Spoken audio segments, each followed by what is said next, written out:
والمرسلين أما بعد فأعوذ بالله من الشيطان اللعين الرجيم بسم الله الرحمن الرحيم قال الله تبارك وتعالى في الكلام المجيد وقلنا يا آدم اسكن أنت وزوجك الجنة وكلا منها رغدا حيث شئتما ولا تقربا هذه الشجرة فتكونا من الظالمين صدق الله مولانا العظيم وصدق رسوله النبي الأمين الكريم ونحن على ذلك لمن الشاهدين والشاكرين والحمد لله رب العالمين۔ اللہ تعالیٰ کا شکر ادا کرتے ہیں کہ عبادت کی توفیق بخشی ہے۔ اللہ تعالیٰ ہمیں قرآن مجید سمجھنے کی توفیق عطا فرمائے۔ اللہ تعالیٰ نے فرشتوں سے فرمایا کہ وہ زمین پر اپنا خلیفہ بنانے والا ہے۔ فرشتوں نے کہا اس انسان کی کیا ضرورت ہے، یہ تو قتل و قتال کرے گا، فساد کرے گا، خون ریزی ہوگی، ہم ہے تیری تسبیح کرنے کے لیے۔ اللہ کریم نے ارشاد فرمایا جو میں جانتا ہوں وہ تم نہیں جانتے۔ پھر اللہ تعالیٰ نے جناب آدم علیہ السلام کو اسماء کا علم دیا۔ فرشتوں پر علم کے ذریعے آپ کی برتری ثابت ہوئی۔ فرشتوں کو پھر حکم ملا اس جماعت کو کہ اللہ کے حکم سے تم سجدہ کرو جناب آدم علیہ السلام کو۔ تو تمام ملائکہ سجدے میں گر گئے، انہوں نے سجدہ کیا۔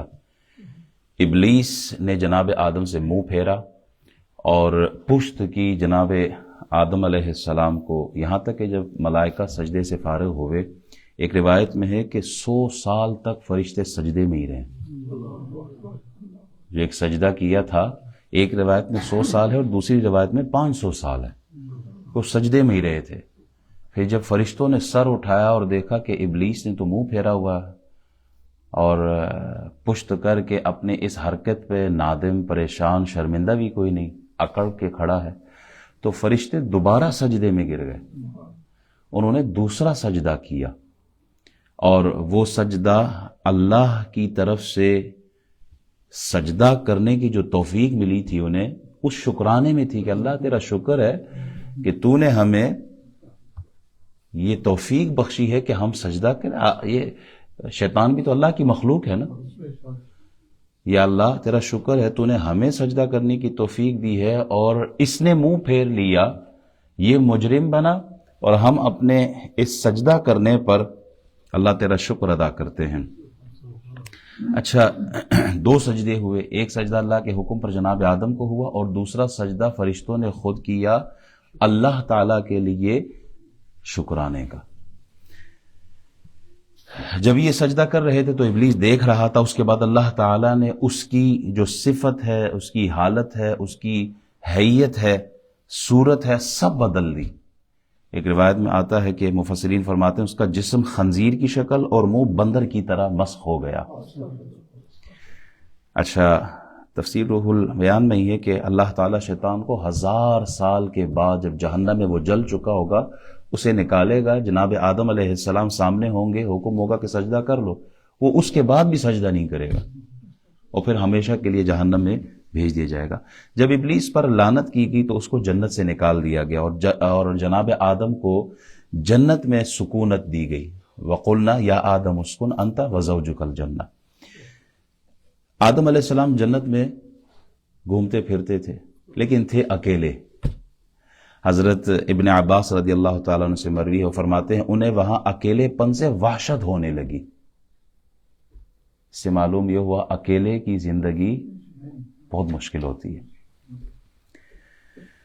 ایک روز وہ سو کر اٹھے تو ان کے پاس ایک عورت بیٹھی ہوئی ہے جس کو اللہ تعالیٰ نے ان کی پسلی سے پیدا فرمایا تھا۔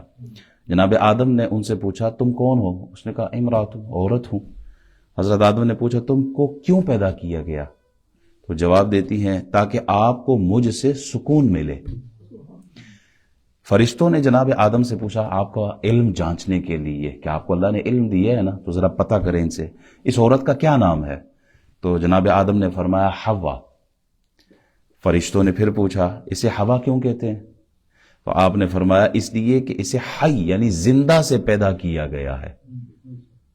حی حوا اس لیے کہ یہ زندہ سے پیدا کیا گیا. تب اللہ کریم نے فرمایا اے آدم آپ اور آپ کی بیوی دونوں جنت میں رہو. یہ صحیح بخاری، مسلم، سنن ترمذی میں، مسند احمد میں، دیگر احادیث کی کتب میں یہ حدیث موجود ہے. نبی علیہ السلام فرماتے ہیں کہ عورتوں کے ساتھ نرمی کرو کیونکہ عورت ایک پسلی سے پیدا کی گئی ہے. اور ایک اور روایت ہے وہ بھی بخاری مسلم کی ہے. نبی علیہ السلام فرماتے ہیں عورت پسلی سے پیدا کی گئی ہے اور پسلی ٹیڑھی ہوتی ہے، اگر تم اسے طاقت سے سیدھی کرو گے تو یہ ٹوٹ جائے گی، اور اگر چھوڑ دو گے تو ٹیڑھا پن برقرار رہے گا، اس لیے عورتوں سے بھلائی کرو. عورت کو سر کی ہڈی سے بھی نہیں بنایا تاکہ اس کو سر پہ بھی نہ چڑھاؤ. ماں باپ کے حقوق کی درگاہ جناب بیوی کا 10 دن ہوتے ہیں، عورت آتی ہے، وہ جو ماں باپ نے پالا ہوتا 20 سال 30 سال 40 سال، 2 دن عورت کیا آئی ماں باپ کو بھلا دیتے ہیں، بہن بھائیوں سے الگ کروا دیتے ہیں، اکٹھے رہتے ہیں، کوئی 2 دن بھی ساتھ نہیں ہوتا، عورت آتی ہے. وہ ایک عورت ہوتی نا اپنے بچے کے سامنے بیٹھی ہوتی تو کہتے ہیں میری مٹھی میں کیا ہے، بچہ کہتا ہے میرا ابا ہے. وہ تو مٹھی میں یہ کر لیتی ہے اور ساری زندگی محنت گئی. بہنوں بھائیوں کے درمیان تفریق کروا دیتے. تو یہ کہ سر کی ہڈی سے اللہ نے نہیں بنایا، ہاں پاؤں کی ہڈی سے بھی نہیں بنایا کہ اس کو پاؤں کی جوتی نہ سمجھنا.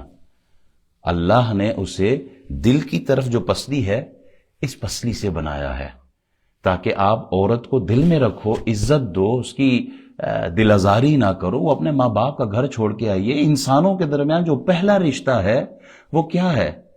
میاں بیوی کا ہے. حضرت آدم علیہ السلام اور حضرت حوا کا رشتہ ہے. جب ہاتھ لگانے لگے تو کہا پہلے مہر ادا. مہر کیا؟ نبی علیہ السلام پہ درود شریف پڑھنا. تو پہلا رشتہ انسانوں کے درمیان وہ میاں بیوی کا، اور یہ رشتہ آسمانوں پر ہے، زمین کا نہیں، آسمانوں کا رشتہ ہے. یہ بڑا عظیم اور مقدس رشتہ ہے، بہت محبت قربت والا سکون والا رشتہ ہے. عورت کی عزت اس لیے بھی کریں کہ وہ اپنا گھر بار چھوڑ کر آپ کے گھر میں آئی ہے، وہ اپنے سارے رشتے چھوڑ کر آپ کے پاس آئی ہے، تو اس کی تعظیم بھی ہے، توقیر بھی ہے. اگر عورت بن کے رہے وہ آدمی کے دل میں ہی رہتی ہے، اور اگر عورت سانپ بن جائے پھر وہ کسی کے دل میں نہیں رہتی، نہ ساس کے، نہ سسر کے، نہ دیور کے، نہ جٹانیوں کے، اور نہ اپنے خاوند کے. اللہ اکبر. بہرحال اللہ تعالیٰ نے جناب آدم علیہ السلام سے فرمایا کہ تم اور تمہاری بیوی جنت میں رہو، یہاں تک کہ جو نعمت چاہو کھاؤ پیو، مگر اس درخت کے قریب نہ جانا ورنہ تم خود پر زیادتی کرنے والے بن جاؤ گے. وہ درخت کون سا تھا؟ مختلف روایات ہے. بعض نے کہا وہ کھجور کا، بعض نے کہا وہ انجیر کا، بعض نے کہا وہ انگور کا، بعض نے کہا کہ، اور زیادہ تر یہی کہتے ہیں کہ وہ گندم کا تھا. بہرحال قرآن و حدیث نے اس شجرہ کا، اس درخت کا کوئی تعین نہیں کیا، تو ہم کوئی تعین نہیں کر سکتے. جناب آدم اور حوا کو علیہم السلام چند روز جنت میں اس لیے رکھا گیا تاکہ وہ یہاں کی بہاریں دیکھ لے، جنت کی نعمتیں دیکھ لے، اور جب دنیا میں جائے تو اپنی اولاد کو یہاں کی باتیں بتائے تاکہ ان کے دلوں میں بھی جنت جانے کے لیے نیک اعمال کرنے کا جو رغبت ہے، جو شوق ہے، وہ بڑھ جائے. جناب آدم علیہ السلام کو دنیا کے کسی باغ میں ٹھہرایا. کچھ لوگوں کا یہ نظریہ ہے، جاوید احمد غامدی جیسے اور معتزلہ کا جو نظریہ تھا وہ یہ تھا کہ جی وہ جو جنت تھی وہ زمین کے اوپر کے کوئی علاقہ ہے، وہاں رہتے تھے، یہاں کے زمین کے کوئی باغ تھے. حالانکہ یہ جمہور کا عقیدہ نہیں ہے. ہمارا عقیدہ یہی ہے کہ جنت سے مراد وہی جنت الخلد ہے جس میں فوت ہونے کے بعد اچھے اعمال اور عقیدے کی بنیاد پر اللہ تعالیٰ جو جنت عطا فرمائے گا وہی جنت ہے. اور علامہ قرطبی نے اہل سنت کا اسی پر اجماع نقل کیا ہے. اچھا، اس آیت میں سبق ہے تربیت کا. وہ کیا؟ جنت میں آدم علیہ السلام اور حضرت حوا کو ان کی تربیت کے لیے ایک درخت کے بارے میں کہہ دیا گیا تھا کہ اس کے قریب لا تقربا، قرب سے ہے، اس کے قریب نہیں جانا، تاکہ نسل انسانی کے لیے حدود اور قیود، حلال اور حرام کا تعین ازحد ضروری. اگر یہ نہ ہو تو ایک حیوان اور انسان کی زندگی میں فرق ختم ہو جائے گا. تو اس آیت میں کیا ہے؟ اللہ کے احکام کی پابندی، اس کی تربیت کرائی گئی ہے. اللہ جو حکم دے بس اس حکم کو ماننا ہے۔ دوسرا یہ بات سمجھ لی جائے کہ جنت جو ہے یہ مقام عمل نہیں ہے، جنت جزائے عمل ہے۔ مقام عمل کیا ہے؟ یہ دنیا ہے، اور جزائے عمل کیا ہے؟ اللہ جو ہمیں جزا دے گا، اللہ جو ہمیں انعام دے گا نماز پڑھنے کا، روزہ رکھنے کا، حج کرنے کا، زکوٰۃ دینے کا، اچھے اخلاق، تلاوت، یہ اس کی جو جزا ہوگی وہ کہاں ملے گی؟ جنت میں ملے گی۔ جنت سے نزول کے بعد انسانی زندگی میں عقیدے اور عمل کے حسن سے ہی ہمیں دوبارہ جنت کا حصول ممکن ہوگا کہ عقیدہ اچھا رکھو اور عمل اچھا رکھو، دوبارہ وہیں پر جانا ہے۔ خاوند اور بیوی کے درمیان الفت اور اطاعت ہی سے زندگی کو پرسکون بنایا جا سکتا ہے۔ میاں بیوی کا جو تعلق ہے اس میں اگر لطف چاہیے، اس میں اگر سکون چاہیے تو وہ احکام کے اندر ہے، حدود کے اندر، حدود شرع جہاں اللہ نے بتا دی اس کے اندر رہو، میاں بیوی کے درمیان محبت قائم رہے گی۔ اور شرعاً منع بھی نہیں ہے، آپ زندگی کا لطف اٹھائیں لیکن حدود شرع میں رہتے ہوئے۔ یہ آج کل آپ دیکھیں نا ٹک ٹاک پر میاں بیوی ایک ساتھ وہ کوئی گیم ہوتی ہے، کھیل رہے ہوتے ہیں، کپڑے پھاڑو، یہ کرو وہ کرو، جی ہم لطف اٹھا رہے ہیں۔ لطف تو اٹھا رہے ہو لیکن حدود شرع سے نکل کے اٹھا رہے ہو، اللہ اس کو پسند نہیں کرتا، اور زندگی میں پھر ان لوگوں کو سکون بھی نہیں ملتا۔ حیوانوں سے بدتر ان کا عمل ہوتا ہے۔ آیت نمبر 36 میں اللہ ارشاد فرماتا ہے فَأَزَلَّهُمَا الشَّيْطَانُ عَنْهَا فَأَخْرَجَهُمَا مِمَّا كَانَ فِيهِ وَقُلْنَا اهْبِطُوا بَعْضُكُمْ لِبَعْضٍ عَدُوٌّ وَلَكُمْ فِي الْأَرْضِ مُسْتَقَرٌّ وَمَتَاعٌ إِلَىٰ حِينٍ۔ پھر شیطان نے انہیں اس درخت کے باعث پھسلا دیا اور جہاں وہ تھے وہاں سے ان دونوں کو نکلوا دیا، اور ہم نے کہا اتر جاؤ، تم میں سے بعض کے دشمن ہوں گے، اور اب ایک خاص وقت تک تمہیں زمین میں ٹھہرنا ہے اور وہاں سے فائدہ اٹھانا ہے۔ پہلی بات تو یہ کہ عقیدہ سمجھ لیجئے، اہل سنت کا عقیدہ یہ ہے کہ تمام انبیاء کرام ہر طرح کے گناہ سے پاک ہے، تمام انبیاء ہر طرح کے گناہ سے پاک ہے، وہ معصوم عن الخطا ہے، اللہ تعالیٰ کی نافرمانی، بغاوت یہ ہو ہی نہیں سکتا ان کی ذات سے۔ گناہ کی تعریف یہ ہے کہ قصداً اللہ کی نافرمانی کی جائے، معلوم ہے کہ اس کام سے مجھے اللہ نے منع کیا ہے، اور یہاں وہ جو حکم ہے وہ تنزیہی بھی نہیں، وہ حرام تحریمی، بندہ پھر کیا، اب زنا حرام ہے نا، شراب پینا حرام، آپ آدمی قصداً پتہ بھی ہے کہ یہ حرام ہے، اللہ کی نافرمانی، پھر بھی جا کے پیتا ہے، اب یہ گناہ تصور ہوگا۔ گناہ کی تعریف قصداً اللہ کی نافرمانی کی جائے، اور جو کام نسیان سے ہو، بھول سے ہو، خطا سے ہو، وہ گناہ نہیں ہوتا۔ جو کام نسیان سے ہو، انسان کو کیوں انسان کہا جاتا ہے؟ اس کا جو روٹ ورڈ ہے نون سین یا، یہ مادہ ہے اس کا، یہ بھول سے ہے، اسی لیے انسان بھول جاتا ہے تو اس کو انسان کہا گیا ہے۔ نسیہ، اگر آدمی بھول کر کوئی کام کرے کہ اللہ نے منع کیا اور وہ بھول جائے، اس کی ایک عام سی مثال، آپ نے روزہ رکھا ہوا، پیاس لگی ہے اور آپ کو یاد ہے کہ میرا روزہ بھی ہے، پھر آپ پانی پیتے ہیں تو گناہ ہے کہ نہیں؟ گناہ ہے، یہ گناہ ہے۔ پیاس لگی ہے روزے کی حالت میں لیکن روزہ یاد نہیں ہے کہ میں روزے کی حالت میں ہوں، اور آپ پانی پی لے، کیا یہ گناہ ہے؟ کیا روزہ ٹوٹ جائے گا؟ یہ ہر ایک آدمی کو پتہ ہے یہ مسئلہ، بلکہ ایک حدیث کے مطابق بھول کر کھانے والے روزے دار کو خود اللہ کھلاتا ہے۔ جو روزہ دار ہو اور وہ بھول گیا ہو اور وہ کھا لے تو وہ حدیث کے مطابق اللہ کھلاتا ہے اس کو۔ تو جناب آدم علیہ السلام کے لیے قرآن سورہ طٰہٰ آیت نمبر 115 میں اللہ کیا ارشاد فرماتا ہے، وَلَقَدْ عَاهِدْنَا إِلَىٰ آدَمَ مِن قَبْلُ فَنَسِيَ وَلَمْ نَجِدْ لَهُ عَزْمًا، اور بے شک اس سے پہلے ہم نے آدم سے عہد لیا تھا، یعنی کہ وہ عہد کیا تھا کہ درخت کے قریب نہیں جانا ہے، پھر کیا ہوا؟ فَنَسِيَ، وہ بھول گئے، اور ہم نے ان کا قصد یعنی ارادہ، نیت کہ میں کھاؤں گا، اللہ کا حکم توڑوں گا، یہ نہیں پایا تھا ان کے اندر۔ جناب آدم کا جو درخت منع کیا گیا تھا کہ اس کے قریب نہیں جانا، اگر ان کو یاد ہوتا پھر جا کے کھاتے، پھر کیا ہوتا؟ یہ گناہ ہوتا، یہ معصیت ہوتی، لیکن انہیں یاد، کیونکہ قرآن کی نص ہے، آیت ہے، فنسیہ، وہ بھول گئے۔ ہوا یہ کہ شیطان، بلکہ اب اس ورڈ کو ایک دفعہ دیکھ لیں، فَأَزَلَّ، زل آئمہ لغت کہتے ہیں کہ زل کے معنی یہ ہے آدمی کا بغیر ارادے کے پھسل جانا. اور یہاں جو نسبت کی گئی ہے مجازی وہ یہ ہے فَأَزَلَّهُمَا الشَّيْطَانُ. آدم علیہ السلام پھسلے نہیں بلکہ پھسلائے گئے. شیطان نے کیا کہا تھا؟ شیطان نے اللہ کی قسم اٹھا کے کہا, شیطان نے اللہ تعالیٰ کی جھوٹی قسم کھا کے کہا کہ حضرت آدم اور حوا کو یہ یقین دلایا کہ اگر آپ اس درخت کا پھل کھائیں گے تو آپ ہمیشہ ہمیشہ جنت میں رہو گے, جو کہ اللہ تعالیٰ نے اپنے قریبی اور محبوب بندوں, مقبول بندوں کے لیے مخصوص کر رکھی ہے. اس جنت میں ہمیشہ رہو گے, اللہ کا قرب ملے گا. تو قرب خداوندی کے خیال سے, آپ اس جملے کو دیکھیے گا, مجھے بڑا پسند آیا, اس تفسیر کے اندر ہے, قرب خداوندی کے خیال سے حکم خداوندی بھول گئے.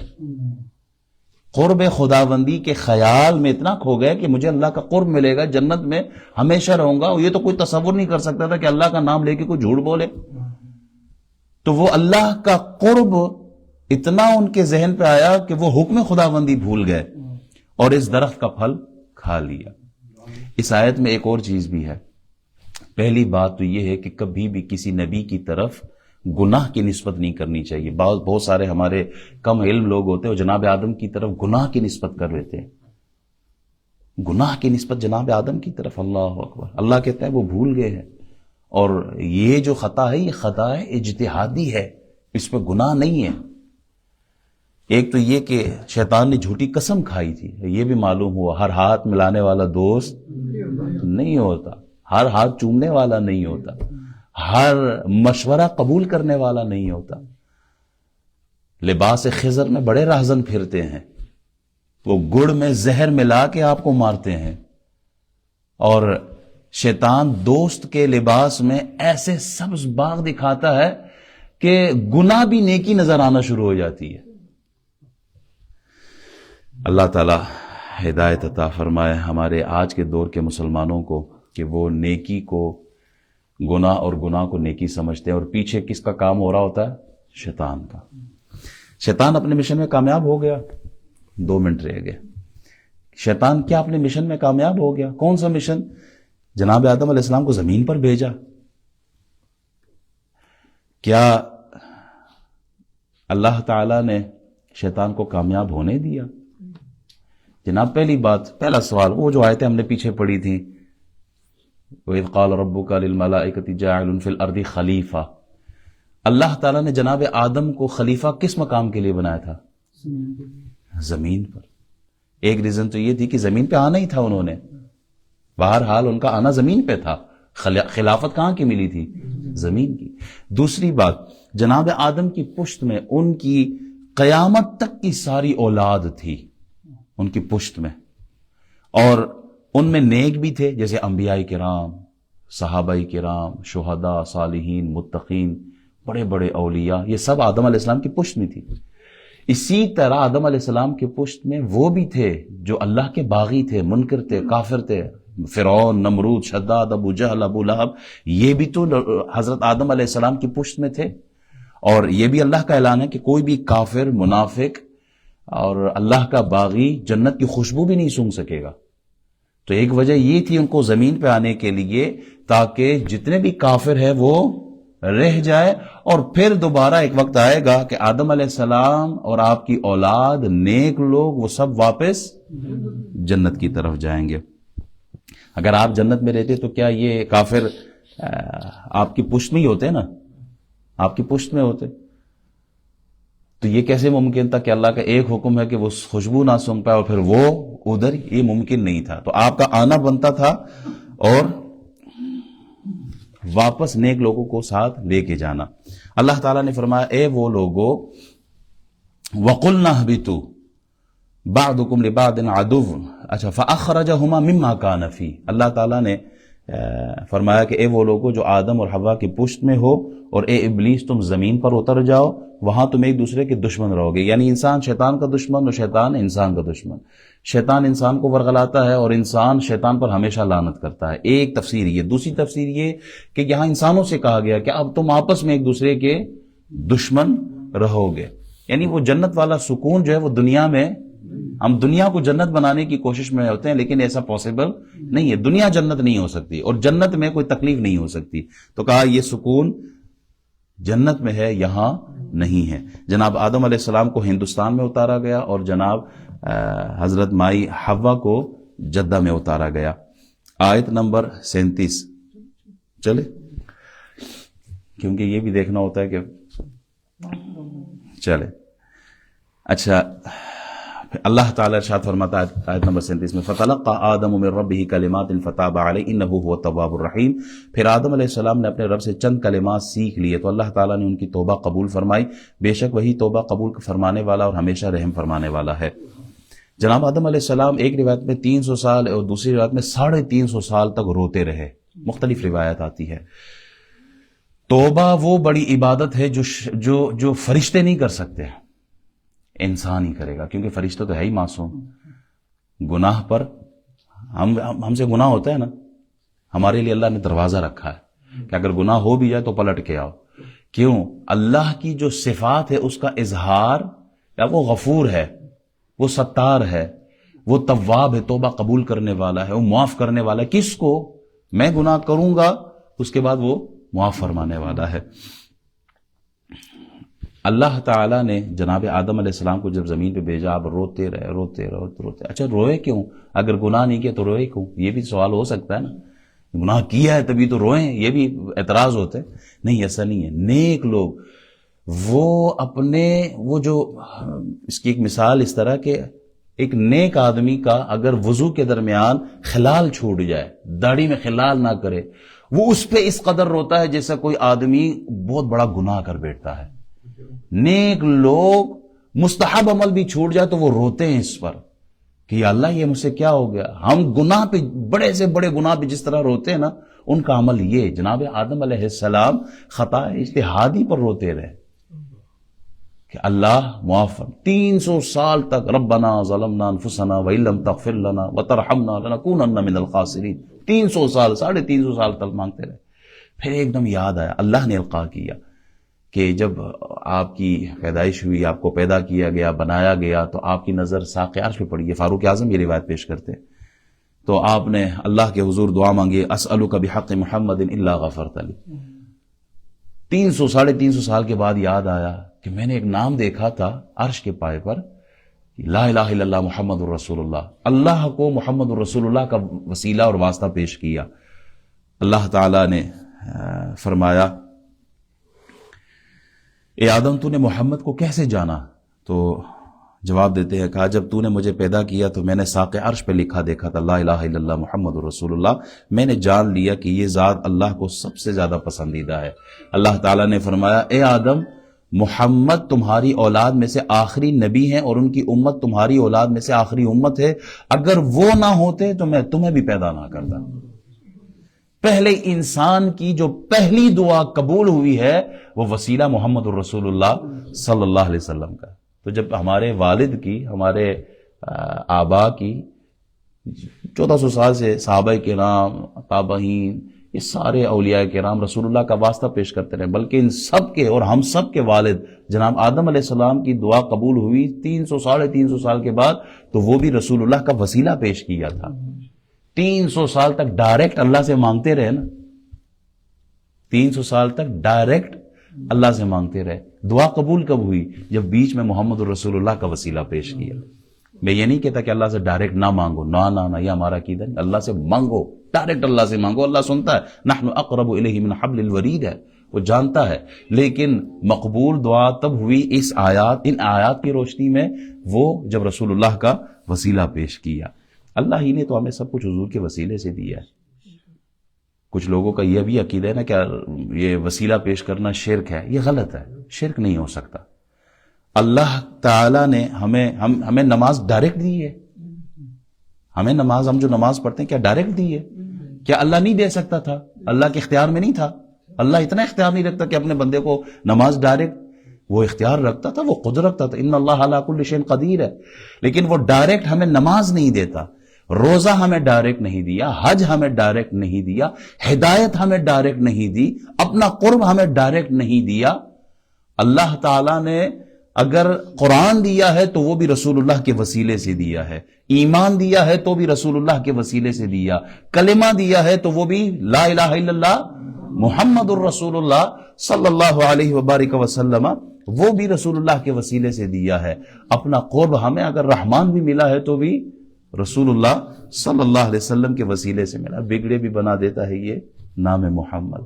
ہمارا تو یہ عقیدہ ہے کہ اگر رسول اللہ صلی اللہ علیہ وسلم، اگر آپ کی ذات قیامت کے دن بھی ہمیں اگر جنت ملنی ہے تو رسول اللہ کے وسیلے سے ملنی ہے۔ تو ہم یہ عقیدہ رکھتے ہیں کہ محمد الرسول اللہ صلی اللہ علیہ وبارک وسلم اللہ کے محبوب ہے۔ آپ کا نام لیا جائے تو اللہ تعالی دعائیں قبول فرماتا ہے، اللہ تعالی ہمارے اعمال کو بھی حضور کے وسیلے سے قبول فرمائے۔ ایک نابینا آدمی آتا ہے حضور کی بارگاہ میں، مجھے آنکھیں چاہیے۔ کیا نابینا صحابی تھے کہ نہیں تھے؟ صحابی تھے۔ رسول اللہ کا پڑھایا ہوا آدمی، کیا وہ توحید نہیں سمجھ سکے؟ کیا حضور کے پڑھائے ہوئے کو توحید سمجھ نہیں ہے کہ بجائے کعبۃ اللہ جا کے وہاں سر جھکا کے اللہ سے ڈائریکٹ مانگتے ہیں، وہ حضور کی بارگاہ میں آ کے کہتے ہیں مجھے آنکھیں چاہیے۔ نبی علیہ الصلوۃ والسلام نے فرمایا 2 رکعت نفل پڑھو، دعا مانگو، اللہم انی اسألک واتوجہ الیک بنبیک محمد، یا محمد یا رسول اللہ انی توجہت بک الی ربی فی حاجتی هذه لتقضى لی، اللہم فشفعہ فی، اللہم فشفعہ فی، اللہم فشفعہ فی۔ تو دعا مانگتے ہیں، اللہ تعالیٰ اسی وقت آنکھیں عطا فرما دیتا ہے، اللہ اسی وقت آنکھیں عطا فرما دیتا ہے۔ اور وسیلہ کن کا ہے؟ نبی پاک۔ حضرت عمر جو تھے، حضرت عباس رضی اللہ تعالیٰ عنہ کو کعبے لے جاتے ہیں اور اللہ کے حضور کہتے ہیں میں، ویسے تو آپ محمد رسول اللہ صلی اللہ علیہ وسلم کا وسیلہ صحابہ پیش کرتے تھے، کہا اب ان کے چاچا کو لے کے آیا ہوں، وسیلہ یہ ہے۔ تو اب کیا فاروق اعظم پہ بھی شرک کا فتویٰ لگے گا؟ حدیث غار دیکھیں، اعمال کا وسیلہ پیش ہو سکتا ہے۔ غار میں 3 آدمی پھنسے ہیں، وہ پتھر آ گیا، آپ نے یہ روایت کئی دفعہ سنی ہوگی، ایک نے مزدور کی مزدوری دے دی تھی، دوسرے نے زنا سے اپنے آپ کو بچایا تھا، تیسرے نے ماں باپ کی خدمت کی تھی، پتھر ہٹ گیا۔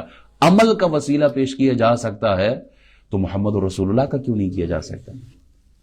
اللہ تعالی ہمیں سمجھنے کی توفیق عطا فرمائے۔ بسم اللہ الرحمن الرحیم، اللہم صلی علی